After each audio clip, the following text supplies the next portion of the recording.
Hello guys, welcome to my channel. This video will focus on the Integrated Product Development Framework.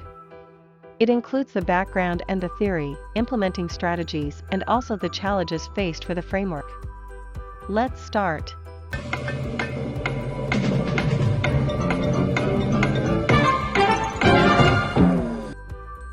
What is IPD? Basically, IPD, which is Integrated Product Development, is the framework that includes ideas, model and tools to assist management and active project teams to achieve their innovation goals. It is a management theory that promotes simultaneous integration of multidisciplinary teams and concurrent engineering. By utilizing the lifecycle concept of development and involving all team members early in the design phases, the product's development are more customer-focused and able to achieve operability objectives with less rework and waste. Does it really work? Well, the most successful implemented example is International Business Machines Corporation, IBM, with nicknamed of Big Blue. It is a multinational computer technology and IT consulting corporation. IBM originated from the bringing together of several companies that worked to automate routine business transactions, including the first companies to build punched card-based data tabulating machines and to build time clocks.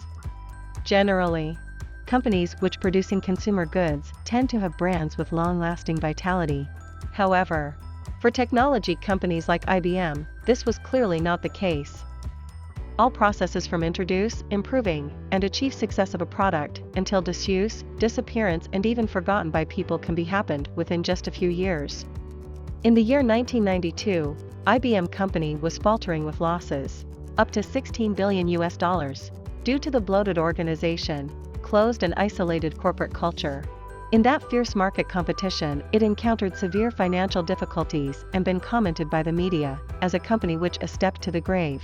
But the point is, the company were not facing any technical issues in nature. The root cause causing these difficulties were the company's management strategy and cultural. In the year 1993, Mr. Louis Gerstner been appointed as the CEO of IBM. He had reformed the strategic and cultural levels by implementing IPD. With only a year, IBM achieved the outstanding performances as listed. Another company which successfully implement IPD is Huawei. Do you know that? Huawei Technologies was founded in year 1987 as a rural sales agent for Hong Kong-based phone and cable network businesses. Ren Zhengfei spent 2 billion renminbi for implementing IPD under the guidance of IBM. The IPD concept has reformed the company's management model by revised the company's mission from the management and services to the business and production. Huawei spent 5 years to implement IPD and of course, it is still improving. With IPD, Huawei's R&D process become more formal and systematic. The improvement is positively reflected in the quality, cost, manufacturability, and serviceability of the products. And now, Huawei is one of the leading technology companies in the world. Back to the topic, why should we consider IPD as the new development framework? Well, from the performance obtained by IBM and Huawei after implementing IPD, we can say that this framework able to overcome the concerns frequently faced while using the traditional product development, especially long lead time, high investment cost, and high attrition rate.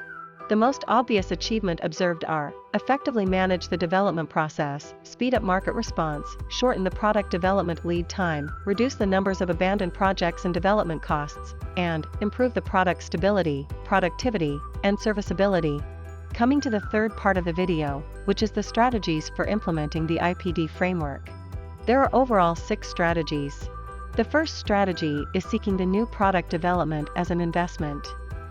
To start an investment with limited resources, the product innovation must be based on market demand and competitor analysis. IPD encourages more time spent on requirement analysis for a clear project targets at the initial stage of NPI to identify the correct definition of product concepts and market requirements based on the voice of customer.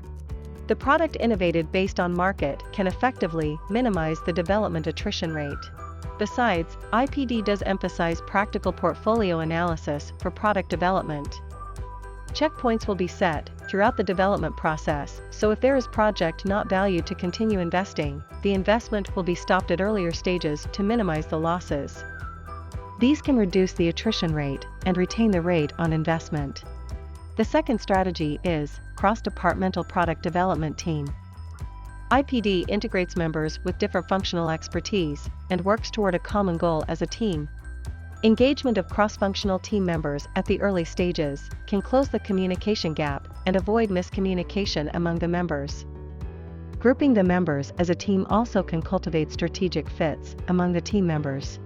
In other words, cross-functional product development team, able to boost the information processing capabilities, so enable the teams to make more precise decisions throughout the development process, and hence reduce the new product development attrition rate. IPD does emphasize on the concurrent engineering throughout the development processes. Concurrent engineering is a systematic approach to integrate simultaneous development. The concurrent concept emphasized in IPD is not running few projects at the same time, but processing a project concurrently. The parallelized concurrent workflow development processes avoid wasting time and resources, and hence effectively reduce the product development lead time and time to market. Using concurrent engineering beside reducing the product's time to market at the same time, it retains the product quality without sacrificing the product's functionality. Separating the product and platform development into two different teams is also a strategy in implementing IPD. For example, the Apple phone will always come out in a series, Plus, Pro, and Lite, sometimes even with iPad and a watch. The product platform is the iOS system, which applied to all the products, while the product development is different in terms of casing size, or internal function, like camera, or storage. With this strategy applied, the developed products are able to fulfill specific market segment requirements. It also able to cater with dynamic market by lessen the parts that need to innovate for a new product. The fifth strategy is setting decision checkpoints and review throughout the development process. The checkpoint is used to check the deliverables of each stage of the project. Integrated portfolio management team members are those with the authority to determine whether the project will be continued, paused, terminated, or changing direction. Checkpoints can ensure the project quality, as if the project appears to be a good investment, but the deliverables provided by the project team is not satisfying, then the project can be redone at the earlier stage. The poor invested project will be forcibly stopped, and the resources freed up can be reassigned to other projects which are more profitable. The last strategy reviewed is structured processes.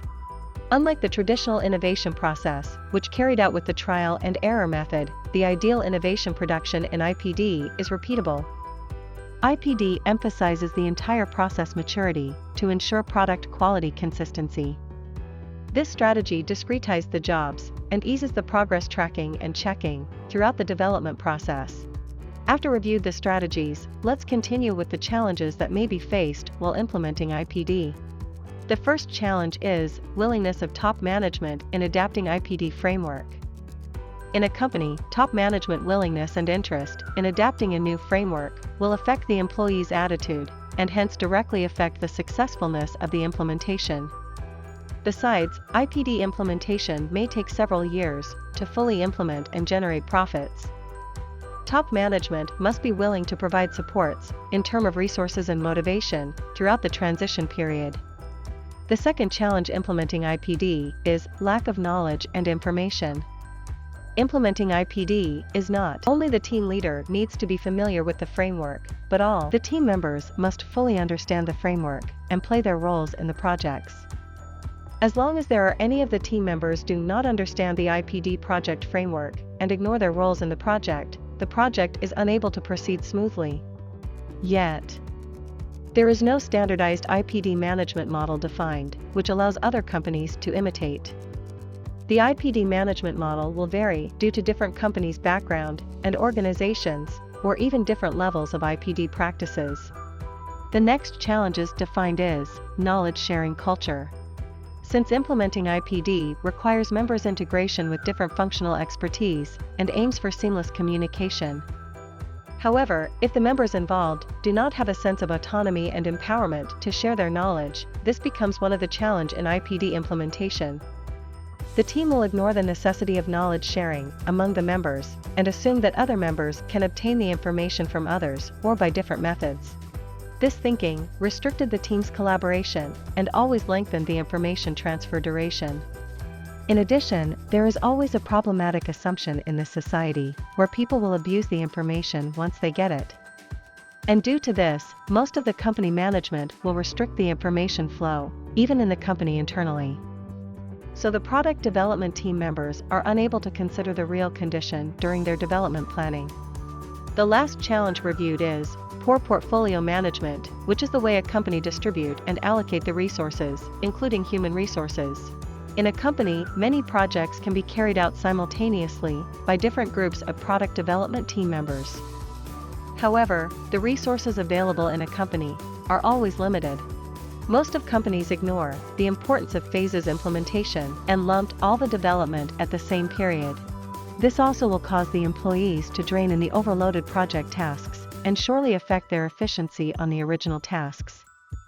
Portfolio management not only focuses on the project's resources, but also requires giving attention to the organization line balancing and efficiency. That's all for this video. Hope you enjoyed and learned something new from this video.